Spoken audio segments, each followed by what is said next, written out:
تاریخ میں بھی بہت سے مجمل مناظر ہیں. یعنی تصور کیجئے کہ عرب، حقد رکھنے والے عرب، کینہ پرور عرب، خون آشام عرب، جن کا دین و مذہب ہی تھا جنگ کرنا، غارت گری، اور ان کی معیشت کا انحصار غارت گری پر تھا. وہ عرب جو بنو ہاشم سے نفرت کرتے تھے، بنو ہاشم سے نفرت کرتے تھے، یہ حقیقت ہے. اور پھر ان میں نبی مبعوث ہو گئے، نبی سے حسد، نبی کی دشمنی.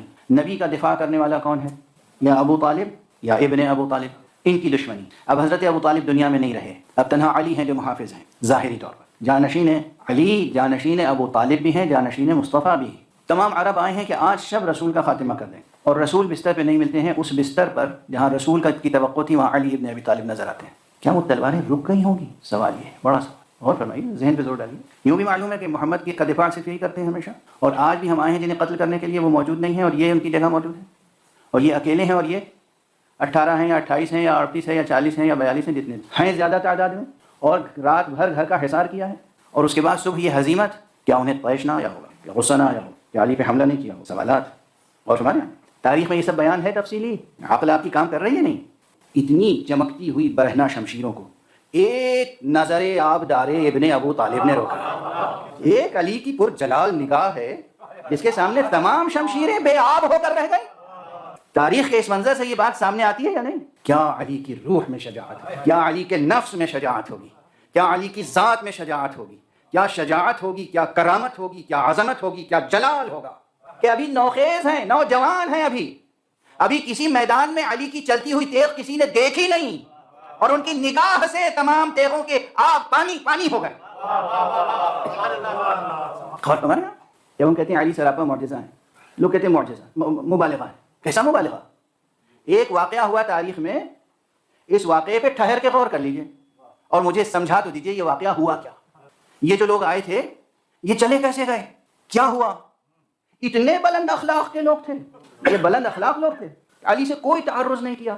بہرحال کیا معرکہ تھا شب ہجرت جو سر کیا ہے علی نے؟ ایسا ہی معرکہ تھا کہ اس معرکے کے سر کرنے پر اللہ نے آیت نازل فرمائی. اس کے باوجود علی نے اس شب نہیں کہا فزت ورب الکعبہ. اور پھر اس کے بعد تو ایک سلسلہ ہے، جب فواطن کو، یعنی حضور تو تنہا تشریف لے گئے تھے، ہاں میں سوچ سمجھ کے کہہ رہا ہوں، حضور تو تنہا تشریف لے گئے تھے. اس کے بعد جو حضور کے اہل بیت تھے انہیں ساتھ لے کر امیر المومنین علیہ الصلوۃ والسلام مکے سے مدینہ جب تشریف لے گئے تو راستے میں جنگ ہوئی، شمشیر اٹھانی پڑی. پھر مدینے پہنچے، مدینے پہنچنے کے بعد پھر بدر ہے، احد ہے، خیبر ہے، خندق ہے، اور آپ حضرات پھر اب تو زندگی بھر جنگیں سنتے ہی آئے ہیں.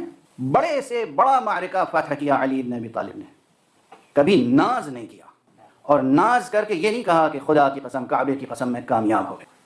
شب آ گئی، آج کی شب. یہ فقرہ سنتے رہے نا آپ. جناب ام کلثوم کا بیان ہے کہ 19ویں شب میرے بابا میرے یہاں مہمان تھے.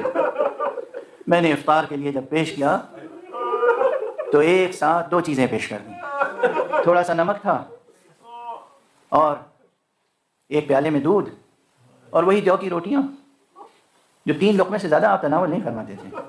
ایک مرتبہ بیٹی کی طرف دیکھا، بیٹی کبھی تم نے دیکھا ہے میں نے 2 چیزیں ساتھ میں کھائی ہوں؟ بیٹی نے لرزتے ہوئے کانپتے ہوئے ہاتھوں سے دودھ کا پیالہ اٹھا لیا. امیر المومنین نے 3 لقمے تناول فرمائے، اس کے بعد پھر کچھ دیر تک عبادت میں مصروف رہے. لیکن آج علی ابن ابی طالب کے چہرے کا رنگ بدلا ہوا تھا. بی بی فرماتی ہے بار بار صحن خانہ میں تشریف لاتے تھے اور آسمان کی طرف دیکھتے، غور سے ستاروں کو دیکھتے تھے، آسمان کی طرف غور سے ستاروں کو دیکھتے. وہی ابراہیمی شان. ابراہیم کی شان کیا ہے قرآن مجید میں؟ فنظر نظرة في النجوم فقال انی سقیم. دیکھ رہے ہیں ستاروں کو، ستاروں کے مقامات کو، اور اس کے بعد فرماتے ہیں ہی واللہ ہی لیلۃ التی وعدنیها حبیبی رسول اللہ. ارے یہی وہ رات ہے، یہی وہ رات ہے جس کا وعدہ مجھ سے میرے حبیب رسول اللہ نے کیا. میں اس سے پہلے عرض کر چکا ہوں کہ علی وقت کو پہچانتے تھے، علی زمان کو پہچانتے تھے، علی شب کو پہچانتے تھے، علی صبح کو پہچانتے تھے. یہ علی ابن ابی طالب کا جملہ تھا جو کہا کرتے تھے سحر کو خطاب کرتے، اے سحر کبھی تو نے علی کو سوتے ہوئے پایا ہے؟ سحر آ کے علی کو بیدار نہیں کرتی تھی، علی کے انفاس قدسیہ سحر کو بیدار کیا کرتے تھے. علی بہت بلند ہے، علی بہت بلند ہے. کیوں؟ علی نفس رسول ہے، علی نفس رسول. بس چند جملے اور عرض کروں گا، سب مصائب آپ کے سنے ہوئے. شب بھر آپ نے اسی کیفیت میں گزارا. جناب ام کلثوم نے کہا بابا آج آپ بہت پریشان نظر آ رہے ہیں. تو آپ نے پھر کہا بیٹی یہی شب ہے جس کا وعدہ مجھ سے رسول اللہ نے کیا. ایک روایت یہ بھی ہے کہ مصلی پر عبادت کرتے کرتے ایک لمحے بھر کے لیے، جسے کہتے ہیں کہ ایک حالت نومیہ طاری ہوئی، جسے آپ حضرات کی زبان میں بس یہ کہہ سکتے ہیں کہ نیند سی آ گئی، اور اس کے بعد آپ بیدار ہوئے اور پھر صحن میں آ کر تسبیح الہی شروع کی. بیٹی نے کہا بابا کیا ہوا؟ کہا ابھی رسول اللہ آئے تھے اور میں نے شکوہ کیا کہ یا رسول اللہ آپ کی امت نے مجھے بہت اذیت دی. تو رسول نے فرمایا علی بس اب تم ہمارے پاس آنے والے ہو، علی تم آ رہے ہو، میں استقبال کے لیے تیار ہوں. بیٹی نے کہا بابا آج آپ مسجد نہ جائیں، آج آپ مسجد تشریف نہ لے جائیں، آپ کسی اور کو بھیج دیں آج نماز پڑھنے کے لیے، آپ آج بیت الشرف میں، آج اپنے گھر میں نماز پڑھیں. علی نے کہا یہ نہیں ہو سکتا. ایک جملہ آج کروں، پہلے کہہ چکا ہوں اور لکھ بھی چکا ہوں یہ جملہ. علی جیسا شجاع، اس کی شہادت ممکن نہیں تھی مگر سجدے میں. اس کرۂ ارض پر کوئی پیدا نہیں ہوا تھا ایسا جو علی ابن ابی طالب کے روبرو کسی جنگ میں آ کر، مقابل میں آ کر علی پہ حملہ کر کے کامیاب ہو جائے. اور یہ علی جیسا عبادت گزار عاشق خدا تھا کہ جسے کوئی قاتل کھڑا ہو تب بھی عبادت سے روک نہیں سکتا تھا. کسی نے جناب ام کلثوم کو کچھ بتیں ہدیے میں دی تھیں. وہ بتیں وہ مرغابیاں گھر میں پلی ہوئی تھیں. مولا جب چلے ہیں تو وہ اس وقت اپنے پر پھڑپھڑاتی ہوئی، بے تابی کا اظہار کرتی ہوئی سامنے آ گئی اور اپنی منقاروں سے علی کے دامن کو پکڑنے لگی. علی ابن ابی طالب نے فرمایا کہ یہ مرغابیاں دراصل مجھ پہ نوحہ کر رہی ہیں. اور ایک جملہ یہ بھی میری نظر سے کہیں گزرا ہے. بیٹی کی طرف دیکھ کر فرمایا بیٹی اگر ان مرغابیوں کے کھانے پینے کا خیال رکھ سکنا تو انہیں پالنا، گھر میں رکھنا، ورنہ آزاد کر دینا. کیا شفیق امام ہے، کیا عظیم امام ہے. اور علی ابن ابی طالب نے پھر کمر کسی اور اس کے بعد مسجد کی طرف تشریف لے گئے. بس اب وقت گزر چکا. مسجد میں جا کر روزانہ کوئی اور اذان دیتا تھا. آج علی ابن ابی طالب نے گویا اتمام حجت کے لیے خود اذان دی. مأذنے پر گئے، اذان دی. پورا کوفہ نہیں، پوری کائنات علی کی تکبیر سے گونج گئی. اللہ اکبر. اب یہ ستارے، یہ سیارے، یہ فضائیں، یہ دنیا، یہ خاک، یہ محراب، یہ در و دیوار مسجد کوفہ اب اس کے بعد شاید علی کی کوئی تکبیر نہ سنیں. علی نے تکبیر بلند کی، اذان دی. صحن مسجد میں آئے، جو غفلت کی نیند پڑے ہوئے تھے انہیں بیدار کیا. محراب میں تشریف لے گئے. اور جب محراب عبادت میں گئے ہیں تو روایتیں مختلف ہیں، لیکن زیادہ ترجیح غالباً اس روایت کو ہے کہ آپ نے 2 رکعت نافلہ صبح ادا کی ہیں. اور وہ نافلہ صبح کی پہلی رکعت تھی. تمام مؤمنین، تمام مسلمین، کوئی وضو کرنے کے لیے آمادہ تھا، کوئی نماز کی تیاری کر رہا تھا. اسی گہما گہمی میں، اسی ہلچل میں قاتل نے ایک ستون کا سہارا لے کر، ایک ستون کی آڑ لے کر، اور امیر المومنین نے جب پہلی رکعت کا پہلا سجدہ کیا ہے اور اس سے سر کو بلند کیا تو آپ پر وہ وار کیا ہے کہ آپ نے فرمایا فزت ورب الکعبہ، خدا کی قسم میں کامیاب ہو گیا.